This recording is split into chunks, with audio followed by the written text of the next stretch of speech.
গোটা কোচবিহার জেলায় 34খানা যুবসাথী প্রকল্পের ক্যাম্প করে ফর্ম বিলি করা হচ্ছে। কোচবিহারের রবীন্দ্র ভবনে যুবসাথী প্রকল্পের ক্যাম্পের উদ্বোধন করতে এসে এমনটাই জানালেন কোচবিহার জেলা শাসক রাজু মিশ্রা। রবিবার কোচবিহার রবীন্দ্র ভবনে যুবসাথী প্রকল্পের উদ্বোধন করেন তিনি। সঙ্গে ছিলেন কোচবিহার এমজেএন হাসপাতালের রোগী কল্যাণ সমিতির সদস্য অভিজিৎ দেব ভৌমিক ছাড়াও অন্যান্যরা। 15 থেকে 26শে জানুয়ারি পর্যন্ত এই ক্যাম্প চলবে। এরই মধ্যে জেলার বিভিন্ন প্রান্তের লাইনে দাঁড়িয়ে ফর্ম সংগ্রহ করতে দেখা গেল যুবক যুবতীদের। ফর্ম বিলি করতে যাতে কোনো ধরনের সমস্যা না হয় তার জন্য বিভিন্ন ক্যাম্পগুলো পরিদর্শন করেন জেলা শাসক।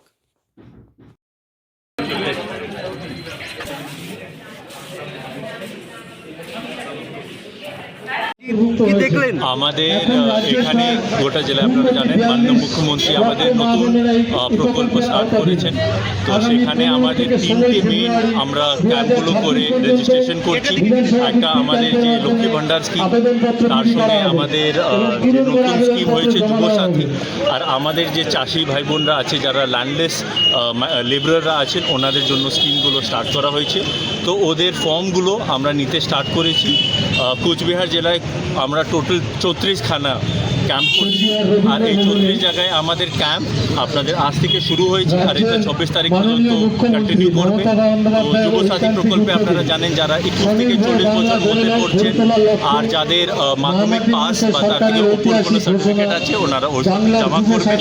লক্ষ্মী ভাণ্ডার স্কিম আমাদের কন্টিনিউইং স্কিম আছে, যেখানে আমাদের অ্যামাউন্টটা বাড়ানো হয়েছে। অ্যান্ড আমাদের থার্ড যে মাইগ্রেন্ট, যেখানে আমাদের ল্যান্ডলেস লেবারদের ওই ফর্মগুলো আমরা এই ক্যাম্পগুলোতে নিব। তো আজ থেকে আমরা স্টার্ট করলাম, অ্যান্ড সবাইকে আমরা আগ্রহ জানাবো কি এই ক্যাম্পগুলোতে এসে আপনাদের এই ফর্মগুলো আমাদের কাছে জমা।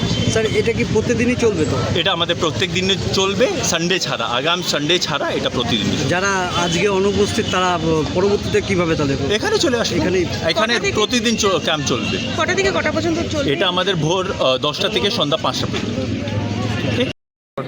নমস্কার, আজকে আপনারা জানেন মাননীয় মুখ্যমন্ত্রী আমাদের নতুন করে স্বনির্ভর বাংলা ক্যাম্পগুলো স্টার্ট হয়েছে।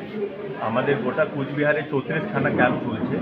এই প্রত্যেকটাই ক্যাম্প আমাদের 15 ফেব্রুয়ারি থেকে 26 ফেব্রুয়ারি অবধি চলবে। আগামী রবিবার দিন ছাড়া বাকি সমস্ত দিনে আমাদের এই সমস্ত লোকেশনে ক্যাম্পগুলো হবে। আপনারা জানেন ইতিমধ্যে 4টে আমাদের মেইন অ্যানাউন্সমেন্টসগুলো হয়েছে এই বাজেটে। প্রথমেই আছে আমাদের যে চাষি ভাই বোনরা আছে ওখানে যে RLI বা বাকি স্কিম জন্য যে আগে টাকা নেওয়া হতো সেটা মুকুব করে দেওয়া হয়েছে। তো আমরা তার জন্য অ্যাওয়ারনেস করছি। এই ছাড়া আমাদের যুবসাথী নতুন প্রকল্প অ্যানাউন্স করা হয়েছে, যেখানে যারা যারা মাধ্যমিক পাস করে রয়েছে কিন্তু ইতিমধ্যে ওনারা এখন আনএমপ্লয়েড আছে, তো 21 থেকে 40 বছর মধ্যে যারা যারা এই এজ গ্রুপ মধ্যে পড়ছে ওনাদেরকে এই যুবসাথী ক্যাম্প আন্ডারে আমরা অ্যাপ্লিকেশনগুলো নিচ্ছি। ওনাদের মাধ্যমিক পাস সার্টিফিকেট, তাদের সঙ্গে ওদের bank account, admit card and Aadhaar card, এই সমস্ত ডকুমেন্টসগুলো ওনারা আমাদের কাছে জমা করছেন। এর সঙ্গে আপনারা জানেন কি আমাদের যারা ল্যান্ডলেস লেবারার্সরা আছেন, এরা আমাদের চাষি ভাই বোনরা যারা ল্যান্ডলেস লেবারার্স আছেন ওনাদের জন্য একটা স্কিম অ্যানাউন্স করা হয়েছে। তো সেই ফর্মগুলো আমরা নিচ্ছি। আর এর সঙ্গে 500 টাকা করে বৃদ্ধি করা হয়েছে লক্ষ্মী ভাণ্ডার স্কিমে। তো যদি কোনো এরকম আমাদের বাকি রয়েছেন বেনিফিশিয়ারিরা, তো ওনাদের লক্ষ্মী ভাণ্ডার ফর্মটাও আমরা এই ক্যাম্প মাধ্যমে নিয়ে জমা করি। জেলা জুড়ে যুবসাথীর কত আনুমানিক কতটা আবেদন করতে পারে? আমরা এই মুহূর্তে তো এটা সঠিক আমরা আপনাদেরকে বলতে পারছি না, কিন্তু আমরা আশা করছি এটা একটা বড় পরিমাণে হতে পারে। স্যার, আজকে থেকে কি শুরু হচ্ছে? আজ থেকে আমাদের সব জায়গায় শুরু হয়ে গেছে, আর আমাদের ক্যাম্পগুলো ভোর 10টা থেকে সন্ধ্যা 5টা অবধি। যে উদ্যোগটা নিয়েছেন নতুন যুবসাথী প্রকল্প, সেটি আজকে অ্যাপ্লাই করতে এসেছি। কতটা সুবিধা হবে?